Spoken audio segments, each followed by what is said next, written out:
dan dimanapun kalian berada. Gimana kabar kalian semuanya? Mudah-mudahan kabarnya baik dan sehat ya. Nah, pada podcast sebelumnya nih, aku sudah membahas tentang dunia transportasi, tapi sendirian, nggak asik tuh. Oleh karena itu di podcast ini, video kali ini, aku akan ditemani dengan narasumber yang pastinya seru dan kece dan mengerti dunia transportasi. Siapa lagi kalau bukan di sebelah aku? Saya Anggita Suci Puspita Ningrum. Saya berasal dari kampus yang sama dengan Taruni Margaret, yaitu Politeknik Keselamatan Transportasi Jalan. Iya benar. Jadi kita ini sekampus ya. Iya. Jadi karena kita sekampus, pastinya kita membahas tentang Transportasi. Nah, manggilnya aku kamu aja ya. Boleh, boleh. Keren gitu jalan saya. Iya. Oke? Nah, Langsung lanjut yang. Terus hari ini kita bakal ngomongin apa nih? ya pastinya karena kita dari PKTJ, nah ada transportasinya kan Engge. Iya betul. Nah, pastinya di podcast ini kita akan ngobrol yang berita hot seputar dunia transportasi. Betul banget. Kita bakal ngomongin sesuatu yang lagi rame diomongin sama orang, terutama buat orang-orang yang sering wirawiri dari Jakarta ke Bandung ataupun sebaliknya. Ya benar. Siapa lagi kalau bukan si Wus kereta cepat Jakarta Bandung yang katanya bisa memangkas waktu perjalanan dari 30 menit sampai 40 menit dan dengan kecepatan 350 km per jam loh Enggi. Gokil nggak tuh? Gokil banget. Tapi pertanyaannya ya, bus ini beneran solusi buat transportasi kita atau cuma proyek gede yang kelihatan keren doang? Worth it nggak sih dipakai sehari-hari gitu? Nah, bikin penasaran kan? Nah, Iya. kalian juga pasti penasaran. Oleh karena itu, di podcast ini kita akan membahas lebih lanjut, baik itu dari harga sampai apakah bus ini berdampak dengan transportasi lainnya. Jadi stay tune di podcast kita. Betul. Nah, jadi Anita, kamu sendiri udah pernah belum sih nyobain bus-bus ini? Belum sih, tapi aku sering lihat video-video yang lagi viral tuh di TikTok, di Instagram, di YouTube. Desainnya sih emang kece banget ya, kayak futuristik gitu. Iya benar, karena memang bus ini itu dibuat dengan proyek yang ambisius gitu. Dan katanya itu ini membuat Indonesia terkenal di Asia Tenggara loh. Oh ya? Iya, karena dengan adanya bus ini, kereta cepat ini, Indonesia menjadi yang pertama memiliki kereta cepat bus di Asia Tenggara. Wih, Keren ya? iya. Tapi pertanyaanku nih ya, seberapa sering sih orang dari Jakarta ke Bandung ataupun sebaliknya yang pakai kereta bus ini? Apakah kereta bus ini bakal kepake buat masyarakat luas di luaran sana?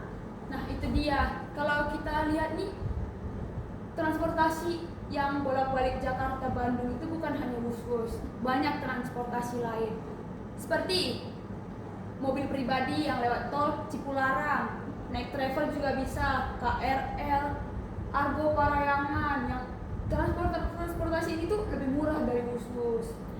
Berarti pertanyaan lagi nih ya, Nah, apa itu? apa bus ini cuma buat gaya-gayaan doang atau emang ada dampaknya buat transportasi kita? Tiga. Oke. Nah, sekarang kita bandingin nih bus atau kereta cepat dengan transportasi lain yang dari Jakarta ke Bandung kita. Oke, yang pertama kita bakal bandingin dari segi harga. Tiket bus itu berkisar dari 150 sampai 350 ribuan, tergantung kelasnya.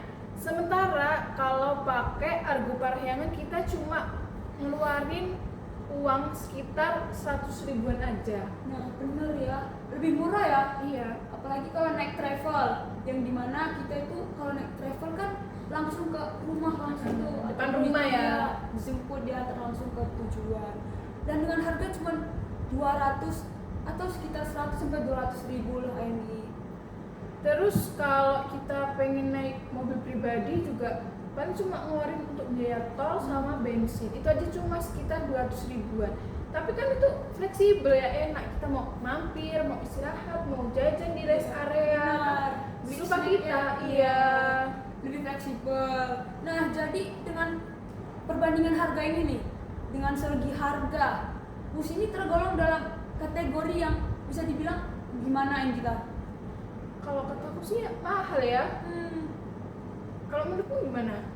Iya juga dibanding dengan transportasi tadi yang lebih fleksibel, efisien tadi ya. Hemat lebih juga, harganya. iya. Tapi kalau dari waktu tempuh, bus emang jagonya ya. 40 menit, katamu tadi 30 sampai 40 Iya, menit iya, ya. benar. Kita bisa sampai dari Jakarta ke Bandung. Kalau dibandingin sama Argo Parahyangan yang sekitar 3 jam yang capek ya di kereta atau mobil yang bisa kena macet di tol, ya mending bus lah ya, kita cepet Iya. sampainya. Jadi kalau misalnya orang yang sering pulang pergi nih dari Jakarta Bandung buat kerja atau bisnis, ya bus memang jadi pilihan karena memang cepat itu ya. Itu yang membuat bus itu keren gitu ya.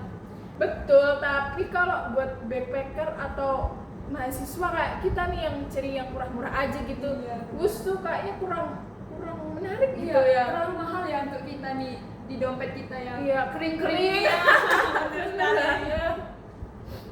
Nah, ada lagi nih satu hal yang kami diperbincangkan di publik ini belakangan. Dampak dari bus ini terhadap transportasi lain. Kamu tahu nggak sih, Anggita? Gara-gara bus ini, Argo Parahyangan itu katanya mau dihapus. Lah, kalau misal Argo Parahyangan dihapus, banyak orang yang protes lah ya, karena kan Argo Parahyangan ini udah jadi pilihan utama buat mereka selama bertahun-tahun. Kalau dihapus, mereka jadi nggak punya opsi transportasi yang murah. Nah, itulah makanya akhirnya itu Argo Parahyangan ini tidak jadi dihapus, Anggita. Tapi jumlah perjalanannya itu dikurangi agar itu semua transportasi itu dapat tetap ada gitu loh. Jadi tetap lebih dikontrol. Terus juga selain dari Argo Parahyangan kan tadi ada travel, mobil pribadi, ada bus kota juga Iya. kan. Mereka kan juga pasti kena dampaknya kan. Iya, pastinya kena dampak juga, tapi tidak langsung hilang gitu. Pasti kena imbas lah sedikit.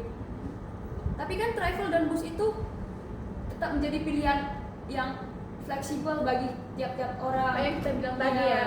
Setiap transportasi itu pasti ada kelebihan dan Kekurangan, betul banget. Jadi sebenarnya bus ini bukan soal transportasi doang ya, tapi udah menyenggol sektor ekonomi lain juga. Senggol dong. Oke, sekarang kita tarik kesimpulan nih, Anggita. Apakah memang bus ini jadi solusi untuk transportasi atau cuman gaya-gayaan doang nih? Kalau menurutku ya, kalau bus tiketnya dibuat lebih terjangkau, terus rutenya jadi lebih luas, biar nggak cuma Jakarta Bandung Bandung Jakarta gitu kan, bakal lebih bermanfaat nggak sih? Iya. Nggak terbatas gitu loh pemanfaatnya. Ya, betul, setuju. Tapi buat sekarang nih, kayaknya bus itu lebih cocok buat kalangan tertentu ya. Kayak orang-orang yang memang butuh banget cepet sampai Bandung atau Jakarta, pasti mereka lebih milih bus. Apalagi kalau mereka tidak memikirkan harga nih. Betul, yang kantongnya tebel tuh ya. Iya. Dan mungkin di masa depan kalau bus punya jalur ke kota-kota lain yang lebih banyak kayak Surabaya, Semarang atau Solo, Medan juga. iya ke rumahmu ya. Iya. Itu bakal lebih impactful gitu. Iya, lebih berdampak ya buat orang-orang banyak.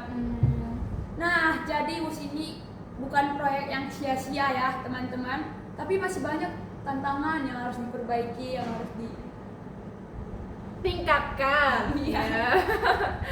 Biar jadi transportasi yang andalan dan pilihan semua orang gitu. Jadi buat kalian yang udah nyobain bus atau Nah. mungkin punya pendapat lain selain dari yang kita omongin Iya. tadi, bisa komen di kolom komentar di Di bawah bawah ini ini. atau bisa kemana? DM Instagram kita. Betul. Nah, kita punya pertanyaan lagi nih buat kalian yang lagi nonton. Menurut kalian bus ini beneran jadi solusi atau enggak sih?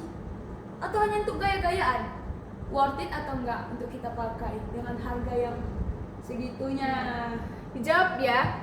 Nah, kalau gitu sampai sini dulu ya obrolan kita hari ini. Jangan lupa untuk tetap bijak dalam memilih transportasi dan sampai ketemu di episode selanjutnya. See you.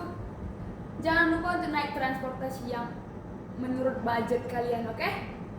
Sesuai kebutuhan juga ya. Iya. Oke, see you, bye. Bye.